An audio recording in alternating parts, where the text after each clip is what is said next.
Hey there, coin loving people. Coin metallurgist here. Um, just got the boxes of coins I ordered up here in Idaho from the bank.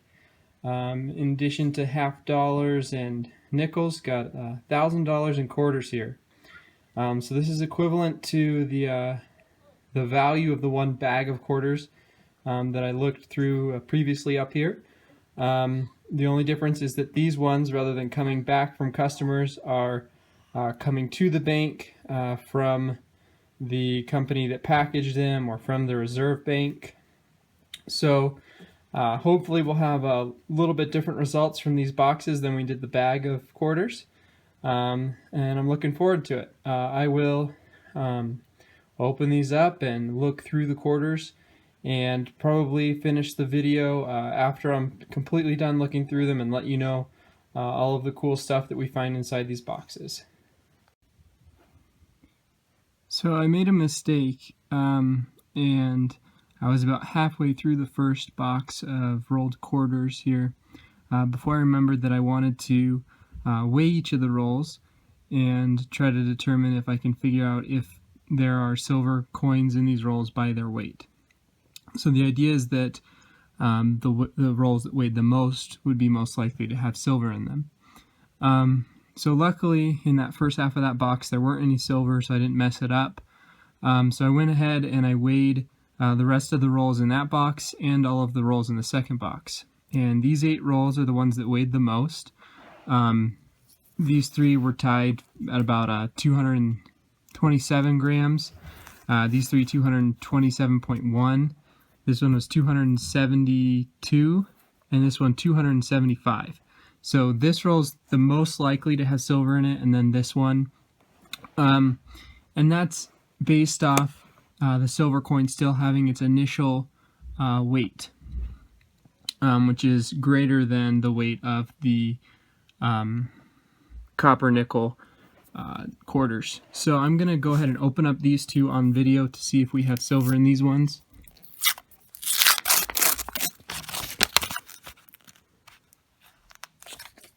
And just from an initial look, I don't see silver in there, but we will look through these. So just looking for one that's older than 1964.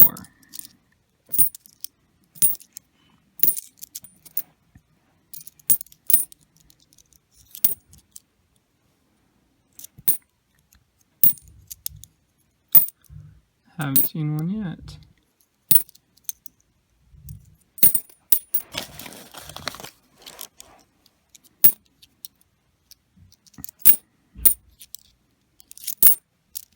Usually when there is a silver coin, it's pretty easy to see it from the end of the roll, from the edge of the roll, because it will look white compared to these ones. Alright, well, that roll weighed more, but it didn't have any silver coins in there, so I don't know if it was, one of them has something heavy stuck to it or what it might be. Okay, again, I don't dump them there. I don't see silver on the edge though, but let's look through these.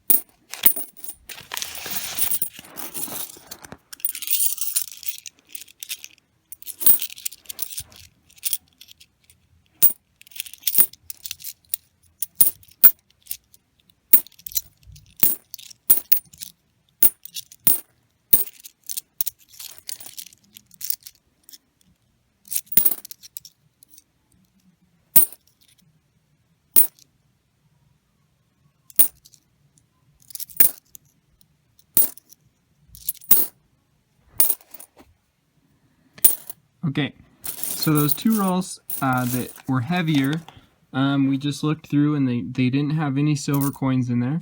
I'll look through these 6 rolls that were a little bit heavier, and I'll look through all of the rolls still in the 2 boxes looking for the silver quarters. And And, if we end up finding silver quarters and rolls that don't necessarily weigh more than the rest of them, then this theory that we can weigh rolls to determine which ones have silver might be made void. We might bust it here. But it was just a theory anyways. We'll try the same idea with the half dollars now that we have some half dollars in rolls. And I will finish this video after I open all of the rolls and let you know what all I find in the whole bunch. Okay, so I have finished going through all $1,000 worth of quarters. This is 2 boxes worth. Went through every single roll, looked at all the coins. It's getting pretty quick looking through these. I definitely prefer looking through quarters or half dollars to dimes. It's a lot easier to read the dates on them. I'll show you here what I found. So there are some new state park quarters, national park quarters that I'm still looking for. All the Philadelphia mint with the P mint mark on them. I got 5 of the ones I needed, so I think there's only 3 left that I need to be done with those through this year. And then all of these quarters are bicentennial quarters. So I found 28 of those, which is a little bit higher than on average, I would say. I keep holding on to all of these.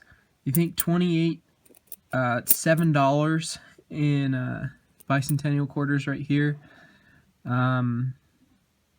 They're really not worth any more than 25 cents. That's why there's so many of them in circulation. There were lots of them minted. If I ever need the money, I'll definitely just change them in for the money. But for now, I'm holding on to them because it's not a whole lot of money that I'm basically investing in them. But I keep holding on to those. So that is it for my finds from these 2 boxes of quarters.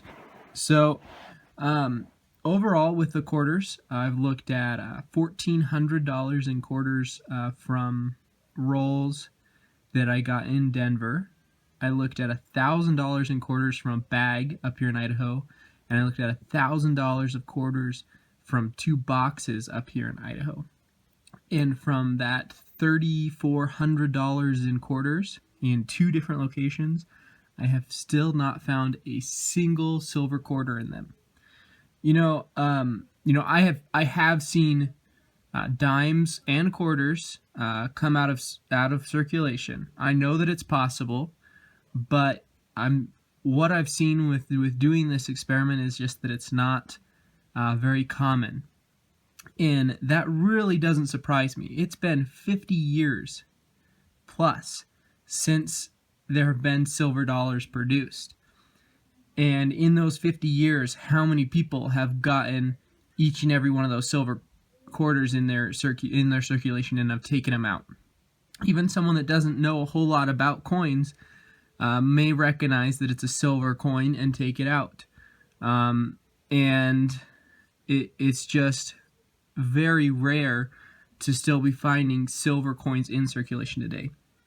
That being said, all of those of you who are searching coin rolls or searching circulation coins looking for silver, I wish you the best of luck, and I hope you find what you're looking for. But I'm not gonna spend time every week to be looking through coin rolls when it's not worth my time to do it. There isn't the valuable coins out there for it to be worth it. I could do something else with my time and make money to where I can buy the silver coins that I want for less time of my time spent. But I hope you enjoyed this video. I hope it's informative for you, and I hope that it helps you in your hunting of coin rolls. I wish you the best of luck once again. Thanks.